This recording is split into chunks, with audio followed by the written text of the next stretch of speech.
Pernahkah Anda mendengar kisah tentang tempat yang kelihatan biasa dari luar tetapi menyimpan rahasia gelap? Di Uluyam, Selangor, terdapat sebuah ladang babi yang dari luar tidak ubah seperti perniagaan peternakan biasa. Namun di sebalik pagar tinggi dan bau busuk kandang babi, terdapat kisah ngeri yang tersembunyi. Balu-balu yang bekerja di sana hilang seorang demi seorang tanpa jejak. Pada mulanya, penduduk kampung berpikir ia adalah perkara biasa. Mereka mungkin menganggap wanita-wanita itu telah berpindah, berkahwin semula, atau mencari pekerjaan yang lebih baik. Tetapi semakin lama, semakin jelas ada sesuatu yang tidak kena. Tiada berita, tiada message, malah tiada seorang pun yang pernah kembali melawat. Sebenarnya, apakah yang berlaku di ladang itu? Mengapa hanya Balu yang menjadi mangsa? Dan akhirnya, bagaimana misteri besar ini mula terungkai? Ikuti saya karena dalam kisah ini, kita perlahan-lahan akan membongkar rahasia gelap yang tersembunyi di sebalik ladang babi di Uluyam. Musim panas tahun 2015, matahari terik menyinari tanah rendah Uluyam. Angin kering bertiup melalui sawah padi hijau dan kebun buah-buahan yang terbentang sejauh mata memandang. Bunyi ayam berkokok bersahutan dengan loceng lembu yang digiring oleh penduduk kampung di padang. Kehidupan di Uluyam, bagi orang luar, kelihatan aman, sederhana, dan perlahan. Tetapi di tengah-tengah ketenangan itu terdapat satu tempat yang membuat penduduk kampung berbisik setiap kali ia disebut. Tempat itu ialah ladang babi milik seorang lelaki bernama Mutu atau yang lebih dikenali oleh penduduk kampung sebagai Mutu Babi. Dia seorang lelaki pertengahan umur, sekitar 50 tahun, wajahnya kelihatan jujur, tutur katanya perlahan, dan sering dilihat memakai kain pelikat putih berjalan ke kedai kopi di kampung. Ladangnya terletak agak jauh dari masyarakat. Untuk sampai ke sana, seseorang perlu melalui jalan tanah yang berdebu pada musim panas atau berlumpur pada musim hujan. Di kedua-dua belah jalan terdapat kebun buah-buahan dan ladang yang memberikan rasa sunyi. Pintu pagar besi yang tinggi berdiri tegak, dikelilingi oleh dawai berduri dan pokok-pokok tebal seolah-olah menghalang pandangan dari dunia luar. Tidak ramai yang tahu apa yang sebenarnya berlaku di sebalik pagar tinggi itu. Selain daripada bunyi nyaring babi yang kedengaran sampai ke jalan di kampung, perkara yang membuatkan ladang ini dikenali bukanlah bilangan babi yang mencecah ribuan, tetapi cara Mutu mengambil pekerja. Dia hanya mengambil wanita yang berstatus balu, sama ada wanita yang kematian suami akibat kemalangan, penyakit, atau sebab lain.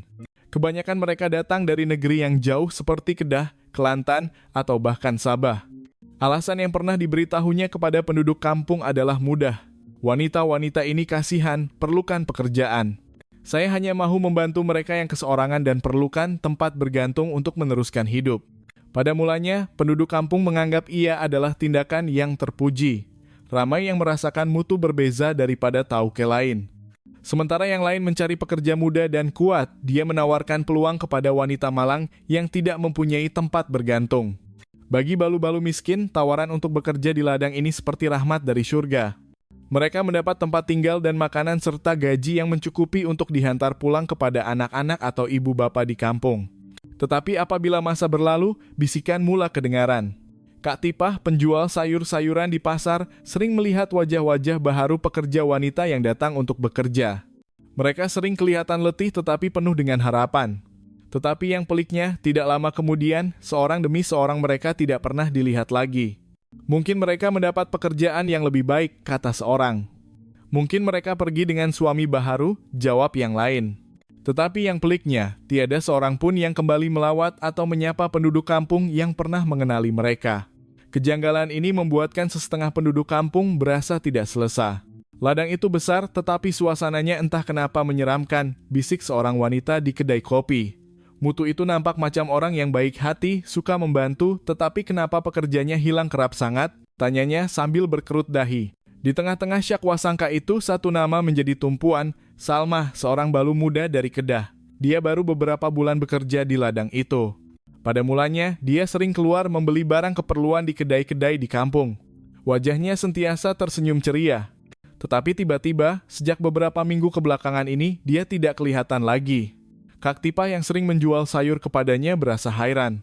Selalunya Salmah datang beli cili dan bawang merah setiap minggu. Dah sebulan tak nampak muka dia, rungutnya. Kisah kehilangan Salmah perlahan-lahan tersebar dari mulut ke mulut, menambah misteri kepada ladang Mutu. Penduduk kampung ingin tahu, tetapi beban kehidupan seharian seperti bertani, menjaga anak-anak, dan mencari rezeki menjadikan syakwasangka itu hanya topik perbualan ringkas di kedai kopi atau pasar pagi. Tiada siapa yang cukup berani untuk menyiasat kebenaran. Apa yang penduduk kampung tidak tahu ialah di sebuah rumah kecil di Kedah, seorang wanita tua bernama Makcik Aminah sedang resah menunggu berita daripada anak perempuannya setiap hari. Salmah, anak perempuannya yang tercinta, tidak menghubunginya selama lebih 3 bulan. Telepon juga tidak dapat dihubungi. Surat yang dihantar oleh cucu perempuannya, Nurul, juga tidak pernah dibalas. Hati seorang ibu mula dipenuhi dengan keraguan dan ketakutan. Dan dari sinilah kisah panjang yang penuh dengan misteri, keberanian, dan tragedi akan terbongkar. Nama Mutu mula dikenali oleh penduduk kampung di kawasan itu bukan sahaja karena ladang babi yang besar, tetapi karena cara mengambil pekerja yang berbeza daripada orang lain. Daripada mencari lelaki muda yang kuat atau orang tempatan, dia hanya mengambil wanita yang berstatus balu. Setiap kali ada berita tentang seorang wanita yang kematian suami dan sedang susah sama ada di Kedah, Kelantan, atau Sabah, orang Mutu akan menghubunginya. Tawaran itu sentiasa sama, jika perlukan pekerjaan, datang ke ladang. Ada tempat tinggal, makanan, dan gaji. Pada mulanya, ramai yang menganggap ia adalah tindakan yang terpuji. Mutu itu memang baik hati, tolong orang susah, kata penduduk kampung. Tetapi ada juga yang berasa pelik, kenapa mesti balu sahaja? Kenapa tak ambil orang lain yang juga perlukan pekerjaan? Di sebalik pujian itu ada sebab yang tidak diungkapkan. Balu lebih mudah dikawal. Mereka sering datang dari tempat yang jauh, tidak mempunyai saudara mara atau kenalan di kawasan itu, dan terpaksa bertahan bekerja karena keperluan. Apabila tiada pilihan lain, mereka bekerja tanpa bertanya. Salah seorang daripada mereka ialah Salmah. Hidupnya berubah sepenuhnya selepas suaminya meninggal dunia akibat kemalangan di kilang. Dia terpaksa membesarkan 2 orang anak kecil, Nurul dan Ali, dengan pendapatan yang kecil. Dia pernah bekerja sebagai tukang cuci, membantu di restoran, atau bahkan membuat kuih untuk dijual, tetapi masih tidak mencukupi. Apabila mendengar tawaran untuk bekerja di Uluyam, dia melihatnya sebagai peluang penting. Walaupun ada yang menasihatkannya untuk berhati-hati, Salmah membuat keputusan untuk pergi. Dia meninggalkan anak-anaknya dengan ibunya, Makcik Aminah, kemudian memulakan perjalanan jauh ke ladang babi Mutu. Apabila tiba, Salmah disambut dengan mesra. Mutu bertutur dengan lembut seolah-olah memahami penderitaannya dengan baik. Pacik tahu hidup kamu susah. Di sini, bekerjalah dengan selesa. Anggap sahaja seperti rumah sendiri. Asalkan rajin, semuanya akan baik-baik sahaja. Kata-kata itu membuatkan Salmah berasa lega dan terharu. Hari-hari pertama bekerja sangat berat. Bau busuk kandang babi, bunyi bising, dan tenaga yang diperlukan untuk membersihkan kandang dan menyediakan makanan membuatkan badannya letih. Tetapi Salmah bertahan. Dia sentiasa teringat wajah anak-anaknya, dan setiap kali dia dapat menghantar uang pulang, hatinya berbunga. Di ladang, Salmah tidak keseorangan. Terdapat juga wanita lain yang berstatus balu sama seperti dirinya, datang dari tempat yang berbeza. Mereka tinggal di rumah pekerja yang sederhana, tidur di tilam nipis yang disusun bersebelahan. Pada waktu malam, mereka sering berbisik tentang kerinduan kepada keluarga, kisah lalu, dan harapan masa depan. Tetapi yang peliknya, tiada siapa yang tinggal di sini lama. Selepas bekerja selama beberapa bulan, Salmah mula perasa nama-nama yang dia kenali perlahan-lahan hilang seorang demi seorang. Contohnya, Makcik Aisyah dari Seremban tiba-tiba hilang. Dengar cerita ada balik kampung, kata orang. Kemudian, Kak Som dari Melaka dikatakan mengikut lelaki baharu, tetapi tiada siapa yang melihat mereka pergi. Tiada ucapan selamat tinggal, tiada berita seolah-olah hilang di udara. Perkara ini juga disedari oleh Kak Tipah, penjual sayur-sayuran. Dia terkejut apabila wajah-wajah yang pernah datang membeli cili dan bawang merah daripadanya secara tetap tiba-tiba tidak pernah kelihatan lagi. Pelik sungguh, pekerja di ladang itu kerap bertukar muka. Baru kenal tak lama, dah hilang, rungutnya sambil menggeleng kepala. Apa yang membuatkan Salmah bertambah curiga ialah sebuah bangunan di hujung ladang yang dipanggil bilik campuran makanan. Mutu tidak pernah membenarkan mana-mana pekerja masuk ke dalam. Bahaya, mesin besar. Biar Pacik uruskan sendiri, itulah alasannya. Setiap malam, bunyi mesin yang kuat kedengaran dari bangunan itu. Kadang-kadang, bau aneh menyertainya, bukan sahaja bau makanan haiwan, tetapi bau yang lebih kuat sehingga menusuk hidung. Salmah ingin bertanya berkali-kali, tetapi dia menahan diri. Dia tahu pekerjaan ini adalah satu-satunya harapannya. Jika dia terlalu banyak bercakap, dia mungkin dipecat. Oleh itu, dia memilih untuk berdiam diri walaupun hatinya penuh dengan pertanyaan. Dalam masa yang memenatkan, dia masih mencari masa untuk menelepon ibunya di Kedah. Pada mulanya, seminggu sekali kemudian 2 minggu sekali. Tetapi semakin lama, kekerapan itu semakin berkurangan. Salmah sering berkata isyarat di sini tidak begitu baik. Mak, kalau ada duit, nanti Salmah hantar. Mak jaga anak-anak baik-baik. Makcik Aminah percaya, walaupun jauh di lubuk hatinya dia berasa bimbang. Bagi penduduk kampung di kawasan itu, semua ini hanyalah topik perbualan. Mereka sibuk dengan bertani dan menjaga keluarga. Kehilangan pekerja asing tidak dianggap sebagai perkara penting. Mungkin dah pindah kerja tempat lain, itulah pemikiran kebanyakan orang.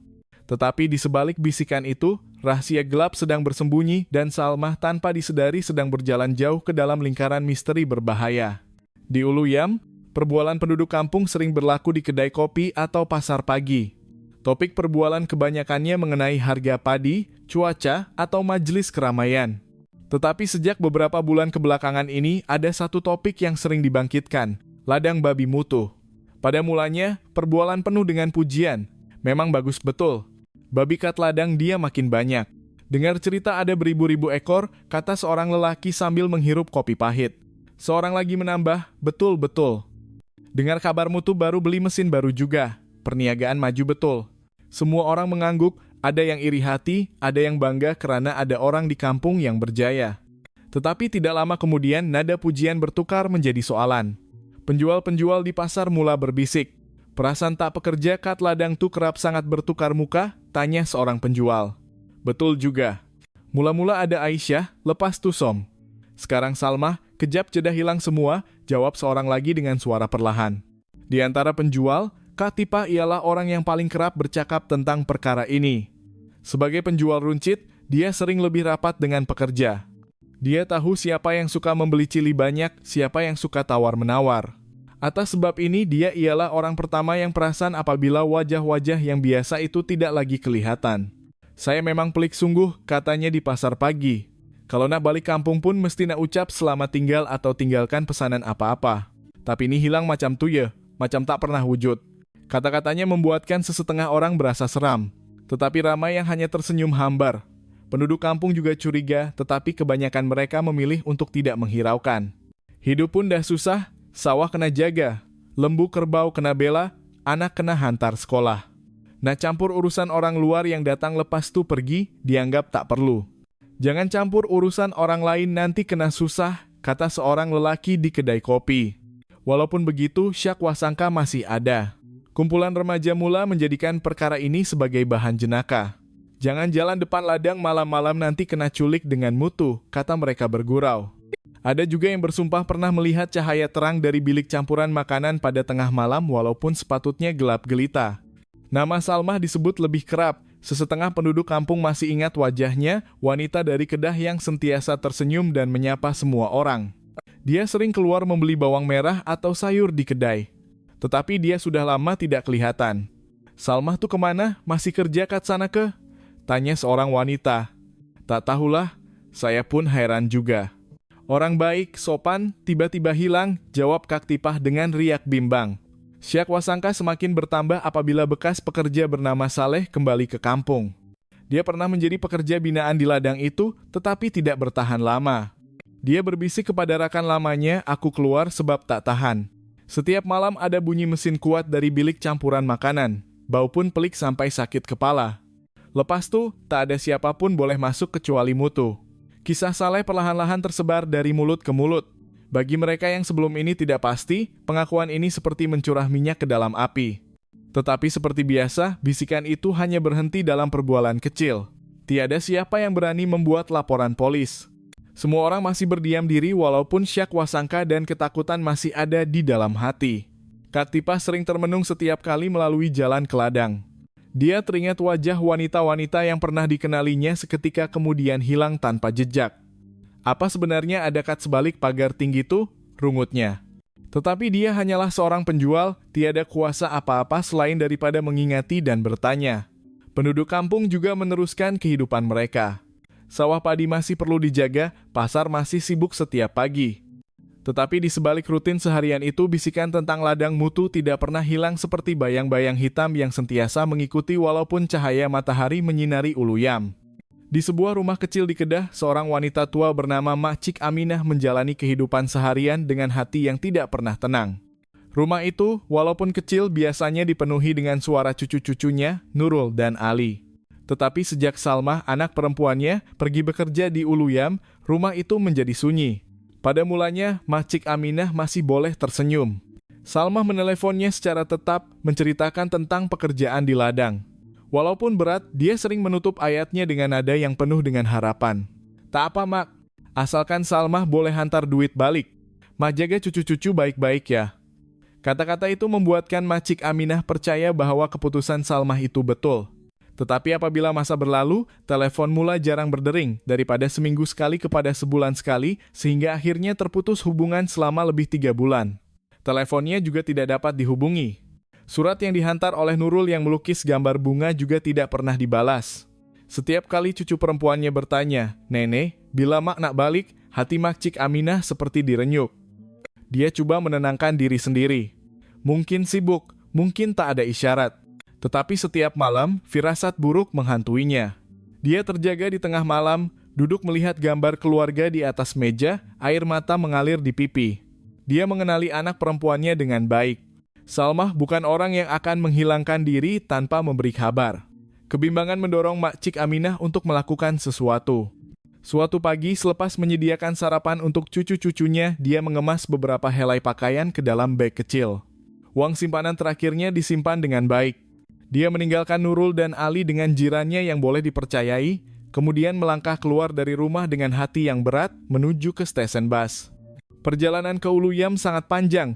Makcik Aminah duduk di dalam bus lama yang penuh sesak dengan orang ramai sambil memeluk bagnya erat-erat.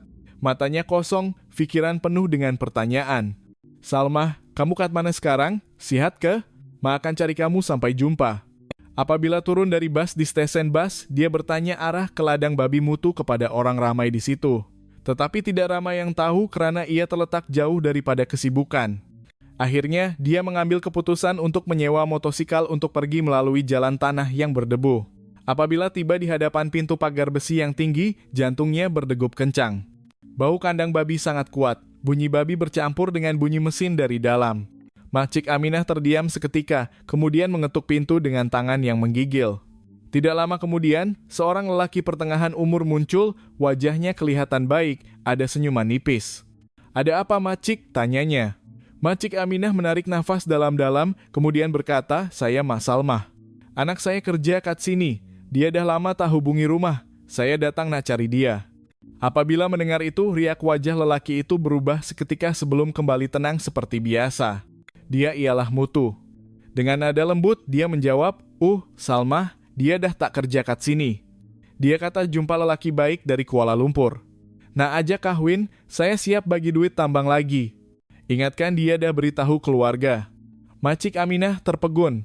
Kata-kata itu kedengaran masuk akal, tetapi hatinya menolak untuk percaya. Dia tahu anak perempuannya tidak mungkin meninggalkan anak-anaknya tanpa beritahu. Tetapi nada dan sikap Mutu kelihatan sangat meyakinkan. Dia juga menjemputnya masuk, menghidangkan air sejuk, dan bertanyakan kabar cucu-cucunya. Semua ini membuatkan Makcik Aminah bertambah keliru. Dengan langkah yang berat, Makcik Aminah pulang. Malam itu, dia tidak dapat tidur. Kisah Mutu berlegar-legar di dalam kepalanya.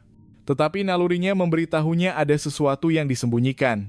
Dia tahu dia tidak akan mendapat jawaban jika bersemuka dengan lelaki itu sendirian. Beberapa hari kemudian dia kembali ke Uluyam sekali lagi. Tetapi kali ini bukan ke ladang, tetapi ke balai polis. Dia duduk di bilik menunggu yang sederhana, menulis laporan polis dengan tangan yang menggigil. Dia menceritakan tentang kehilangan Salmah, firasat buruk dan syakwasangka terhadap Mutu. Kertas itu penuh dengan tulisan tangan yang tidak kemas, tetapi setiap huruf lahir daripada hati seorang ibu. Laporan itu menjadi titik permulaan perjalanan yang panjang, siasatan yang akan membuka tirai kegelapan di sebalik pagar tinggi ladang Mutu. Aduan Makcik Aminah diterima secara rasmi di Ibu Pejabat Polis Daerah, IPD, Uluyam. Pegawai yang menerima laporan itu melihat wajah wanita tua itu dengan simpati, kemudian berjanji untuk menyiasat perkara itu. Walaupun ia hanyalah laporan orang hilang biasa, butirannya jelas. Salmah kali terakhir diketahui bekerja di ladang babi milik Encik Mutu dan kini telah terputus hubungan selama beberapa bulan. Beberapa hari kemudian, 2 orang pegawai polis berpakaian biasa pergi ke ladang itu. Mereka disambut oleh Mutu di pintu. Lelaki pertengahan umur itu kelihatan tenang dan senyuman nipis seperti biasa. "Selamat pagi, Encik. Kami menerima laporan tentang pekerja bernama Salma. Kami tanya maklumat sikit," kata seorang pegawai polis. Mutu mengangguk perlahan. Salma? Ya, dia pernah kerja kat sini, tapi dia dah lama berhenti. Dia kata nak ikut lelaki pergi Kuala Lumpur.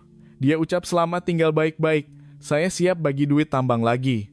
Ingatkan keluarga dah tahu." Nada suaranya kedengaran tegas tanpa teragak-agak.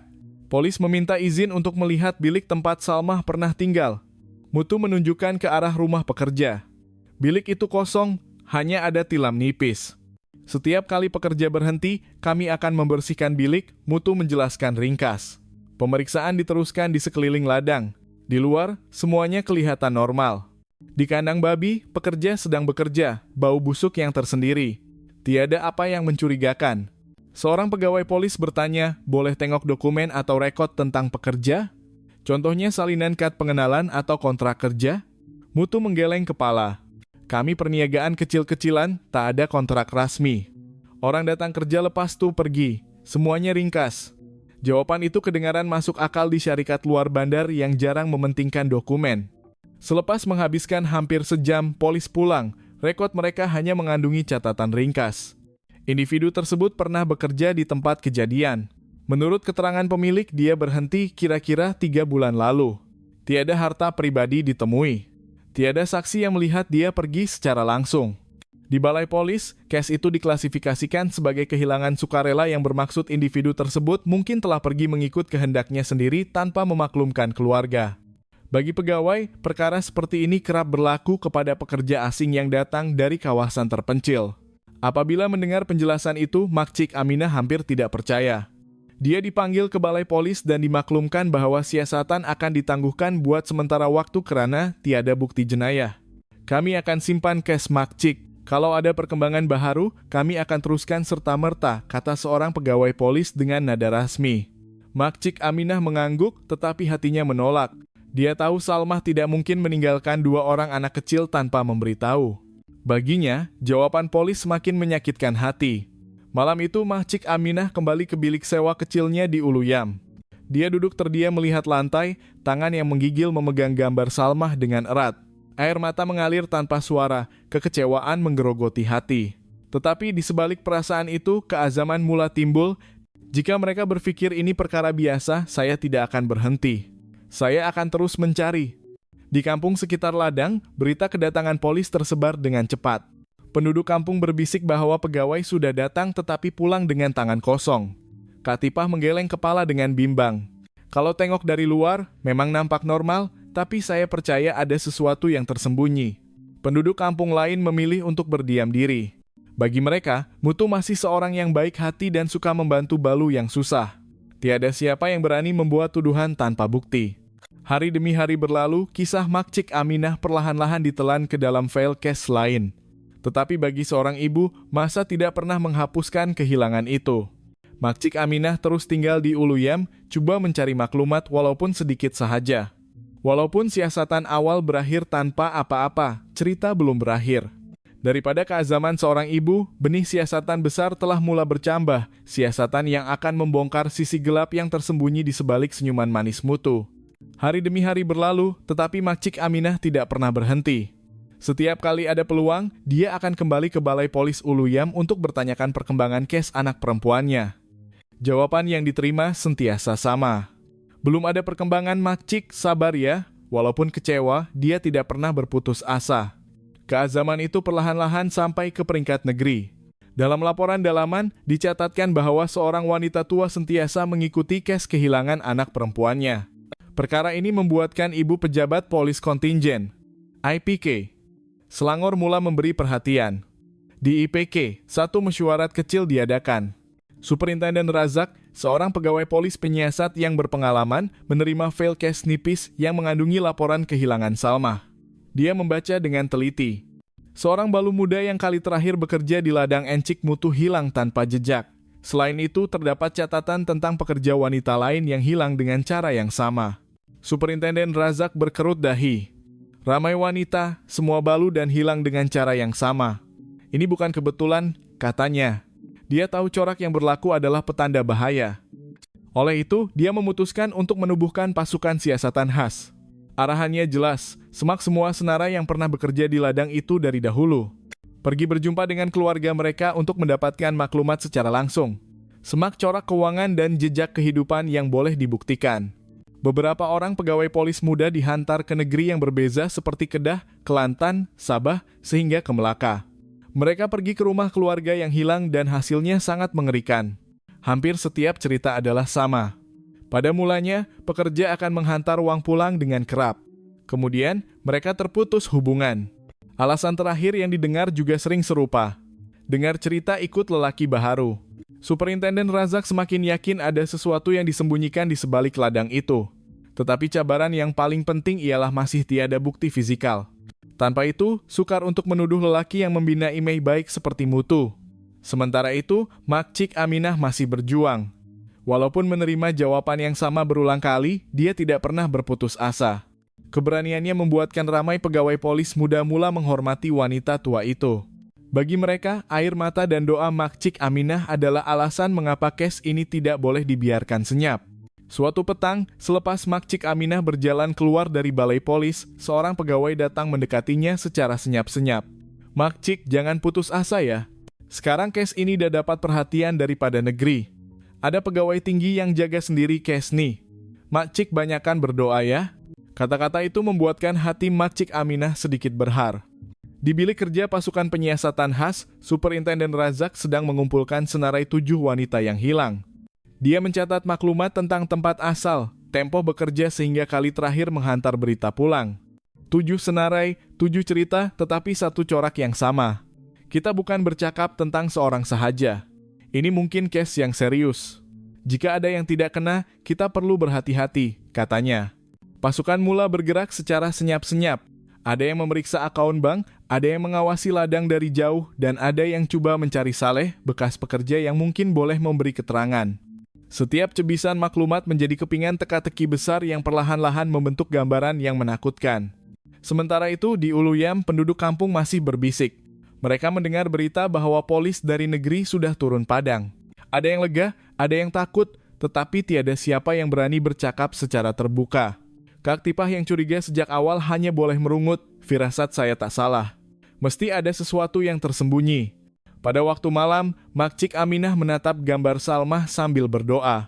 Dia tidak tahu butiran kerja polis, tetapi dia dapat merasakan ada pergerakan besar yang sedang berlaku. Doa dan harapan beliau kini bergabung dengan kerja keras pasukan penyiasatan khas yang sedang berusaha untuk menyelesaikan misteri ladang Mutu. Dan di ujung kampung, bangunan bilik campuran makanan masih berdiri dengan senyap. Dari luar kelihatan biasa, tetapi di dalam menyembunyikan rahasia yang sukar untuk disembunyikan lagi. Malam di ladang biasanya hanya akan mendengar bunyi haiwan dan bau dari kandang babi. Tetapi bagi Orket, setiap bunyi walaupun kecil mungkin bermakna bahaya. Dia tahu jika terlepas walaupun sedikit, penyamarannya mungkin akan terbongkar. Laporan daripada Orket membuatkan Superintenden Razak semakin yakin bahwa ada sesuatu yang besar tersembunyi di ladang itu. Tetapi dia juga sadar bahwa jika tiada bukti saintifik, semua penemuan itu hanya akan dianggap sebagai andaian. Dia mengarahkan pasukannya untuk memeriksa laluan keuangan dan rekod pesanan bahan kimia. Jika ada sesuatu yang tersembunyi, ia mesti meninggalkan jejak. Duit dan barang tak boleh hilang begitu sahaja, katanya dengan tegas. Siasatan bermula dengan memeriksa transaksi syarikat ladang ternakan Mutu. Pada mulanya semuanya kelihatan normal. Pembelian makanan haiwan, peralatan ladang, barang keperluan. Tetapi apabila memeriksa lebih dalam, mereka menemui senarai yang mencurigakan. Sepanjang tahun, syariat telah memesan natrium hidroksida, soda kaustik, dan asid sulfurik. Asid sulfurik dalam kuantiti yang sangat banyak melebihi keperluan ladang babi biasa. Jika hanya untuk membersihkan kandang babi, kuantiti sebesar ini memang terlalu banyak. Mesti ada penggunaan lain, komen seorang penganalisis kimia secara ringkas. Selain daripada laluan bahan kimia, pasukan juga menyemak aliran uang pribadi Mutu. Daripada rekod bank, corak yang menarik ditemui. Setiap kali pekerja baharu mula bekerja, beberapa bulan kemudian, uang tunai yang banyak akan dikeluarkan. Selepas itu, tiada lagi transaksi yang berkaitan dengan pekerja itu. Macam ada kitaran. Ambil pekerja, bayar gaji beberapa bulan, lepas tuh semua habis. Macam ada mesin yang berputar, lapor seorang detektif muda. Untuk memastikan, pasukan pergi berjumpa dengan keluarga mangsa sekali lagi. Di Kedah, Puan Noriah menangis apabila melihat rekod keuangan. Ya, ini bulan terakhir dia hantar duit, lepas tuh udah hilang terus katanya. Di Melaka, abang kepada Sofiah mengangguk. Ya, selepas pengeluaran uang ini, akaun dia dah kosong. Kami ingat dia pindah tempat lain tapi tak ada kabar berita. Keterangan keluarga mengesahkan lagi analisis pasukan. Corak kehilangan wanita sepadan dengan corak transaksi keuangan. Superintenden Razak mendengar semua laporan itu dengan riak serius. Ini bukti awal yang kukuh, tetapi di mahkamah hanya corak sahaja tidak mencukupi. Kita perlu menghubungkannya dengan apa yang berlaku di ladang. Dia menghantar message rahasia kepada Orket, awasi bilik campuran makanan. Cari jalan untuk melihat sama ada bahan kimia itu digunakan di sana. Orket menerima message itu dengan jantung yang berdegup kencang. Dia tahu tugasnya semakin berbahaya tetapi juga semakin penting. Setiap malam, dia mencatat butiran terperinci tentang bunyi mesin, bau kuat yang keluar, dan tingkah laku mutu. Di ibu pejabat, semua maklumat dikumpulkan di papan putih besar. Rekod pembelian bahan kimia, corak keuangan, laporan daripada Orket. Garisan merah menghubungkan setiap maklumat membentuk gambar yang besar. Sistem yang kelihatan direka dengan baik untuk menyembunyikan sesuatu yang mengerikan. Superintenden Razak berdiri di hadapan papan itu. Kita dah hampir sampai, tetapi kita perlukan dorongan terakhir yang muktamad. Sebaik sahaja kita mempunyai bukti saintifik dari tempat kejadian, dia tidak akan terlepas lagi. Malam itu, apabila bilik kerja senyap, Superintenden Razak menatap senarai 7 mangsa yang hilang. Dalam hatinya, dia berbisik, kamu tidak akan dilupakan. Kami akan mencari kebenaran untuk kamu. Di seberang sana, Macik Aminah masih berdoa di bilik sewa kecilnya. Dia tidak tahu butiran kerja polis, tetapi dia dapat merasakan ada pergerakan besar yang sedang berlaku. Doa dan harapan beliau kini bergabung dengan kerja keras pasukan penyiasatan khas yang sedang berusaha untuk menyelesaikan misteri ladang mutu. Dan di hujung kampung, bangunan bilik campuran makanan masih berdiri dengan senyap. Dari luar kelihatan biasa, tetapi di dalam menyembunyikan rahasia yang sukar untuk disembunyikan lagi. Pada malam yang sama, Orket berada dalam tugas penyamarannya.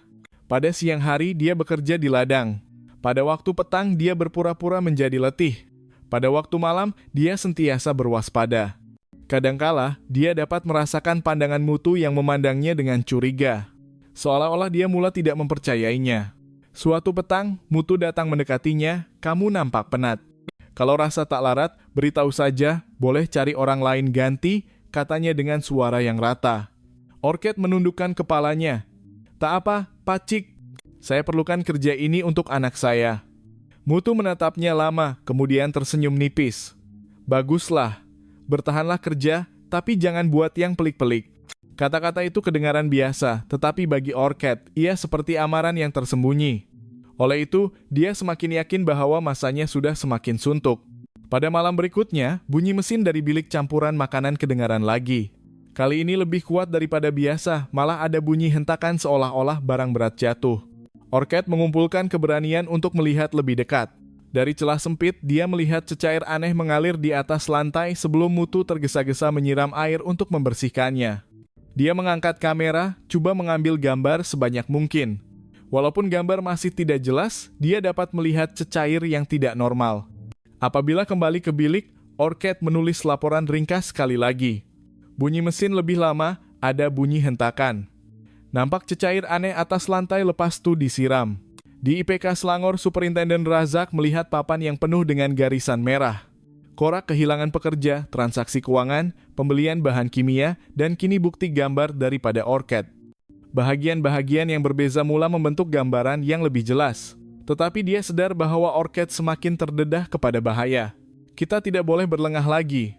Dah tiba masanya untuk memikirkan langkah seterusnya, katanya kepada pasukannya. Malam itu, Orket duduk di bilik, melihat langit dari tingkap kecil. Dia berbisik kepada dirinya sendiri, harap saya dapat bertahan sedikit lagi. Misteri ini mesti diselesaikan. Di ibu pejabat polis daerah Huluyam, suasana mesyuarat pasukan penyiasatan khas semakin tegang. Laporan Orket mengenai aktiviti mencurigakan di bilik campuran makanan menjadi bukti penting yang menyokong analisis keuangan dan rekod pembelian bahan kimia. Superintenden Razak memandang papan besar yang penuh dengan garisan merah. Sekarang kita dah nampak gambaran keseluruhan. Tetapi untuk memohon waran geledah secara rasmi, kita perlu ada alasan undang-undang yang jelas. Jika tidak, case ini hanya akan ditolak sebagai syakwa sangka, katanya. Seorang penyiasat mencadangkan Sarjan Orket dah terlalu lama di sana. Jika kita menunggu lagi, risiko akan semakin tinggi. Superintenden Razak mengangguk perlahan. Saya tahu. Oleh itu, kita perlu mencari saluran undang-undang. Terdapat saluran yang boleh kita gunakan. Pasukan itu menemui bukti penting. Pembelian soda kaustik dan asid sulfurik dilakukan tanpa lesen pemilikan dan penjualan bahan berbahaya yang sah. Ini sudah cukup untuk digunakan sebagai alasan undang-undang. Jika kita memohon atas pertuduhan memiliki bahan berbahaya tanpa izin, kita boleh memohon waran geledah tempat, jelas seorang anggota pasukan. Superintenden Razak menumbuk meja. Bagus. Uruskan dokumen itu dengan cepat. Kita mesti bertindak secepat mungkin. Sementara proses undang-undang sedang berjalan, Orchid semakin merasakan tekanan di ladang.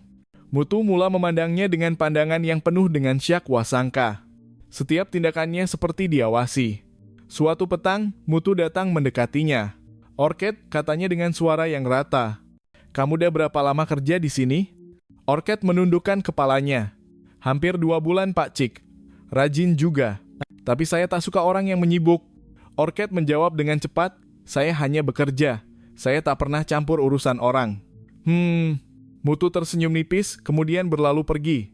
Ia hanyalah perbualan ringkas, tetapi bagi Orchid ia seperti amaran yang tersembunyi. Dia menghantar message segera kepada pasukan. Saya rasa dia dah mulai curiga, minta tolong segerakan langkah seterusnya. Message itu membuatkan Superintenden Razak semakin yakin bahwa mereka tidak boleh berlengah lagi. Nasib baik, berita baik tiba lebih cepat daripada yang dijangkakan. Waran daripada mahkamah dah lulus. Di ibu pejabat, Razak mengumumkan rancangan. Kita mesti keluarkan Orchid dengan selamat dahulu supaya dia tidak terperangkap. Pasukan akan mengepung dari semua arah untuk menghalang suspek daripada melarikan diri. Sediakan pasukan forensik untuk mengumpulkan barang bukti secepat mungkin. Segala-galanya disediakan secara senyap-senyap, jangan ada kebocoran. Faham? Di ladang, Orchid menjalani kehidupan hariannya dengan jantung yang berdegup kencang. Dia masih bekerja, masih melakonkan watak wanita yang lemah, walaupun nalurinya memberitahunya bahaya semakin dekat. Malam itu, ketika dia duduk di bilik kecilnya, melihat langit, dia berbisik pada dirinya sendiri, harap saya dapat bertahan sedikit lagi. Operasi mesti sudah hampir. Di seberang sana, Superintenden Razak berdiri di hadapan peta besar negeri Selangor. Jarinya menunjuk ke arah laluan masuk ke ladang. Dia berpaling untuk bercakap dengan pasukannya. Operasi besar sudah dekat. Esok atau lusa, semuanya akan diputuskan. Malam itu, langit di Uluyam gelap dengan awan. Udara lembab seperti menahan nafas. Sesuatu yang besar akan berlaku. Di tempat pertemuan berhampiran ladang, berpuluh-puluh anggota polis berpakaian operasi khas hitam sedang bersiap sedia. Senjata, alat perhubungan, dan peralatan forensik diatur dengan lengkap. Superintenden Razak berdiri di hadapan peta besar. Suaranya berat tetapi terkawal. Pasukan Alfa kepung pintu depan. Pasukan Bravo masuk dari arah timur dekat gudang. Pasukan Charlie masuk dari belakang melalui sungai kecil. Sasaran kita jelas, tangkap suspek, selamatkan Orchid, dan kumpulkan bukti yang lengkap. Semua unit bergerak dengan senyap sehingga menerima isyarat daripada saya. Ingat, semua mengangguk tanda faham. Malam ini adalah pengakhiran kepada siasatan yang panjang. Di dalam ladang, Orchid duduk di biliknya dengan hati yang tidak tenang. Sejak petang, Mutu sering berlegar-legar di sekelilingnya. Pandangannya penuh dengan syakwa sangka. Nalurinya memberitahunya masanya sudah hampir. Tiba-tiba pintu biliknya dibuka. Mutu berdiri di situ, menatapnya tajam. Orchid, ikut saya, ada sesuatu nak tunjuk. Orchid berdiri dengan langkah yang berat. Dia tersenyum kecil, berpura-pura patuh walaupun jantungnya berdegup kencang seperti mahu pecah. Mutu membawanya berjalan terus ke bilik campuran makanan. Dari dalam, bunyi mesin kedengaran berdentum. Bau aneh menusuk hidung sehingga membuatkannya meremang bulu roma.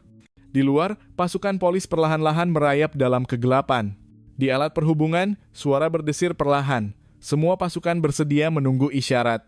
Suara Superintenden Razak kedengaran di alat perhubungan. Di bilik campuran makanan, Mutu membuka pintu besi dan mengarahkan Orchid masuk. Mesin besar sedang berputar perlahan. Lantai kelihatan basah dan licin, memantulkan cahaya lampu neon. Mutu berjalan mengelilingi bilik, pandangannya tidak lepas daripada Orchid. Kamu tak sama macam orang lain, katanya dengan suara dingin. Nampak tenang sangat, terlalu perhati. Kamu siapa sebenarnya? Orchid menundukkan kepalanya. Saya hanyalah seorang wanita biasa, Pak Cik. Cuma perlukan pekerjaan. Mutu berjalan mendekat, wajahnya hanya beberapa inci daripadanya. Tangannya menggenggam bahu Orchid dengan kuat. Kamu menipu. Saat itu, Orchid merasakan inilah pengakhiran hidupnya. Nafasnya tersekat. Tetapi sebelum dia sempat melakukan apa-apa, bunyi bising yang kuat memecahkan kesunyian malam. Bang! Pintu besi di hadapan dipecahkan. Sirena berbunyi nyaring. Suara jeritan arahan kedengaran kuat. Polis? Diam! Jangan bergerak! Mutu terkejut. Dia menolak Orchid ke tepi, coba menutup pintu bilik campuran makanan. Tetapi pasukan polis menyerbu masuk dari semua arah. Superintenden Razak mengetuai pasukan dari hadapan. Tangkap dia, kawal semua bilik. Mutu mencapai sebatang besi, mahu melawan, tetapi 3 orang polis menerjah dan mengawalnya dengan pantas. Tangan Mutu digari, mukanya ditolak ke lantai. Orchid terduduk, badan menggigil. Seorang pegawai segera memakaikan selimut dan membawanya keluar. Kamu selamat sekarang, misi berjaya. Di luar, halaman depan ladang yang dahulunya sunyi bertukar menjadi lautan cahaya daripada lampu suluh dan kereta polis. Pasukan forensik masuk memeriksa bilik campuran makanan, mengumpulkan sampel daripada mesin, lantai, dan botol bahan kimia. Superintenden Razak berdiri tegak di tengah halaman, menatap bangunan itu dengan mata yang berat. Akhirnya, kita dah sampai ke sini, katanya dengan suara perlahan. Orchid berjalan mendekatinya, wajahnya masih pucat. Encik, kalau polis lambat sikit, mungkin saya tak dapat keluar hidup-hidup. Razak menepuk bahunya perlahan. Kamu berani sangat, semua ini karena keberanian kamu. Tidak lama kemudian, Mutu dibawa keluar dalam keadaan bergari.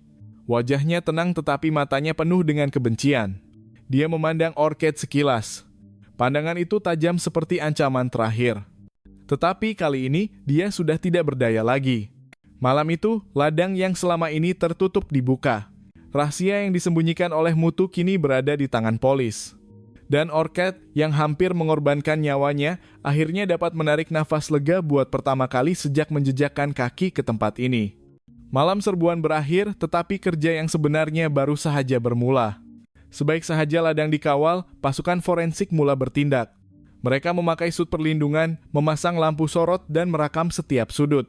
Mesin besar di dalam bilik campuran makanan diperiksa dengan teliti. Cecair pekat yang melekat di celah mesin dikumpulkan ke dalam tabung uji. Lantai yang basah digores untuk diambil sampel bagi dianalisis. Botol bahan kimia dirampas sebagai barang bukti. Bau ini bukan sekadar bahan pencuci biasa.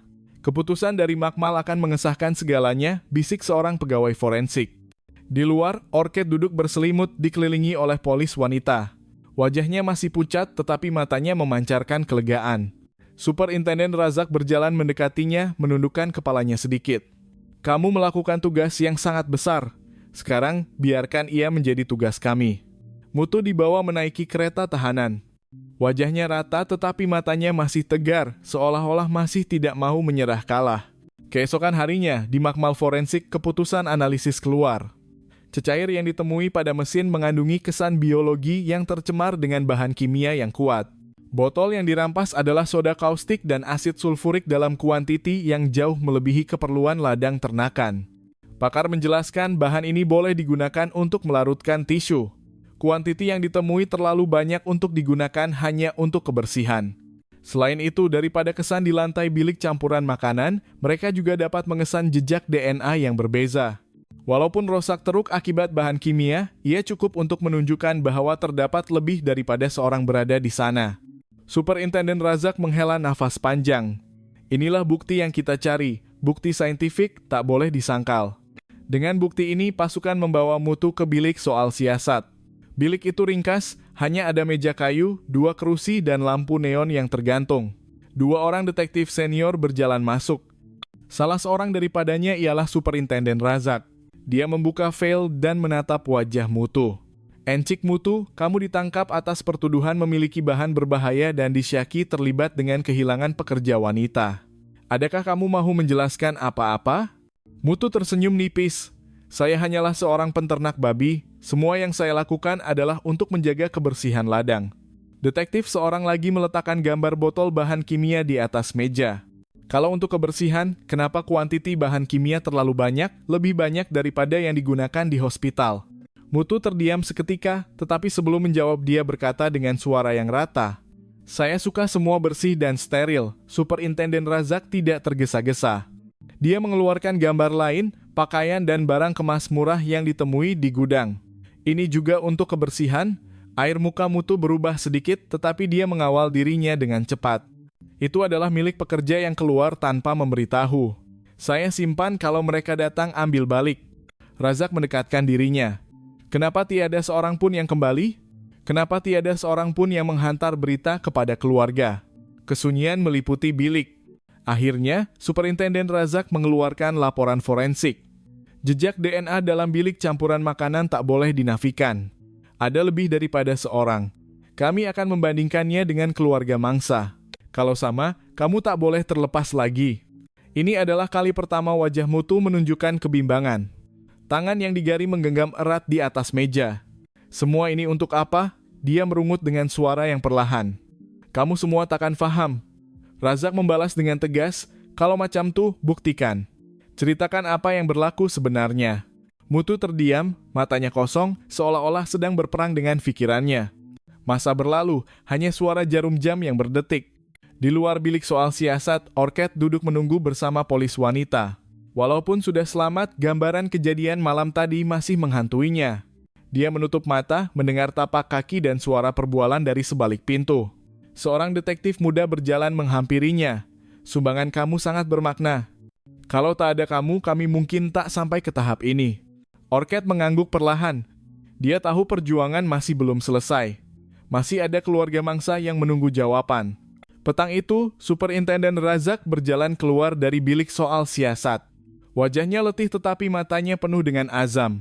Dia berjalan menghampiri Orchid. Dia masih belum mengaku, tetapi bukti sudah cukup kuat. Kami cuma perlukan masa. Orchid melihat wajahnya. Suaranya perlahan. Encik, pastikan kebenaran akan terbongkar sepenuhnya. Jangan biarkan wanita-wanita itu hilang begitu saja. Razak mengangguk dengan tegas. Saya berjanji. Malam itu, di atas meja kerjanya, Razak menatap timbunan dokumen, gambar, barang bukti, laporan forensik, rekod transaksi, dan senarai mangsa. Setiap bahagian sudah lengkap, hanya tinggal langkah terakhir, mendapatkan pengakuan daripada Mutu.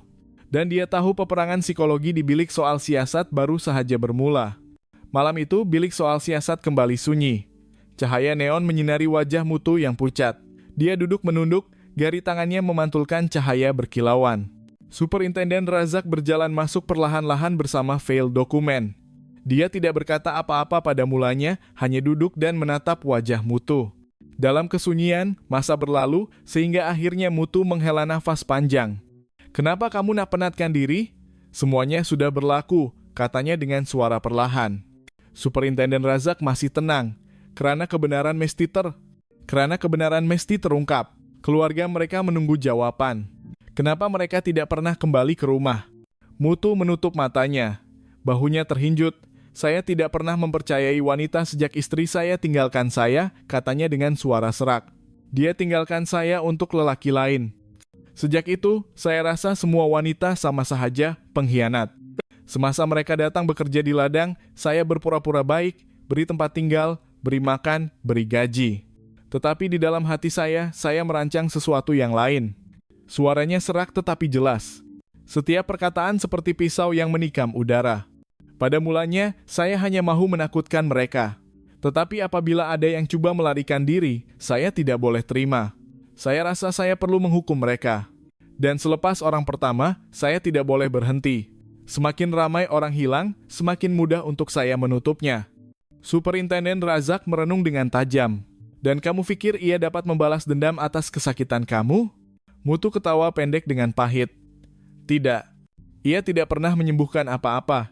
Ia hanya membuatkan saya rasa semakin kosong. Kesunyian kembali. Hanya suara jarum jam yang berdetik.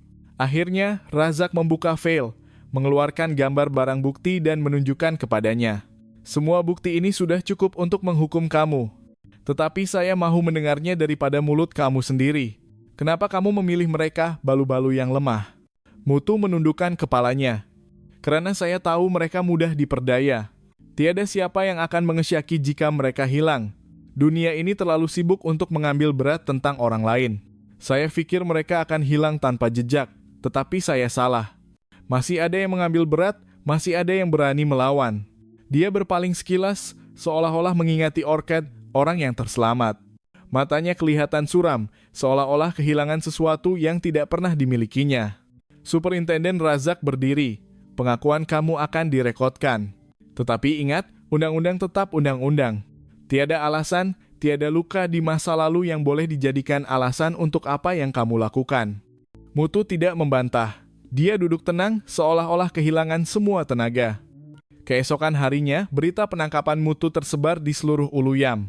Penduduk kampung berkumpul di hadapan balai polis. Ada yang tidak percaya orang yang kelihatan tenang selama ini menyembunyikan sisi gelap seperti itu. Di satu sudut, keluarga mangsa dipanggil. Mereka menangis apabila melihat barang pribadi mangsa yang disayangi.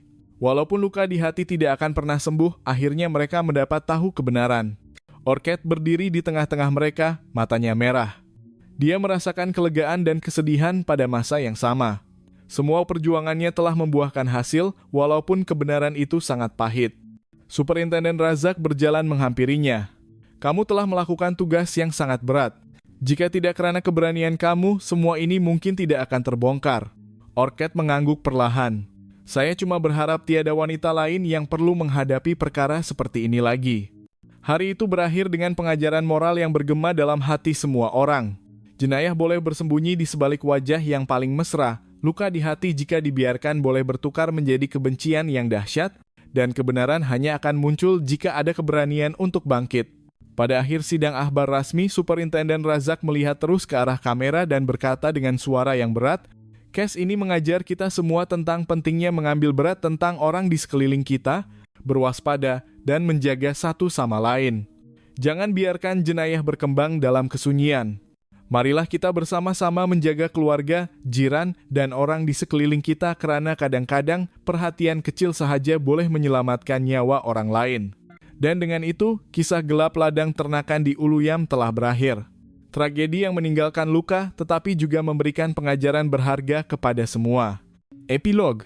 Saudara-saudara sekalian, kisah gelap di Uluyam bukan sekadar kes jenayah yang menggemparkan, tetapi juga peringatan yang mendalam kepada kita semua. Kadang-kadang, kehidupan menyembunyikan sisi gelap yang tidak kita sangka, dan kejahatan boleh menyamar di sebalik wajah yang kelihatan biasa. Daripada kisah ini, terdapat beberapa pengajaran penting yang boleh kita ambil. Jangan mengabaikan orang di sekeliling kita. Sapaan kecil, perhatian pada masa yang tepat boleh menyelamatkan nyawa seseorang. Sentiasa berwaspada terhadap persekitaran. Jika ada sesuatu yang terasa ganjil atau terlalu misteri, jangan terus mempercayai sesiapapun sebelum mengenali mereka dengan baik. Dan yang paling penting, jangan biarkan luka dan kebencian merosakkan hati kita. Kita mungkin pernah terluka, tetapi hanya kasih sayang dan kemaafan yang dapat menyembuhkan. Kisah ini mungkin telah berakhir, tetapi mesejnya masih kekal. Marilah kita mengambil berat tentang keluarga, jiran, dan terutamanya mereka yang lemah dan terdedah. Karena kadang-kadang, langkah kecil kepedulian daripada kita boleh mengubah haluan hidup seseorang selama-lamanya.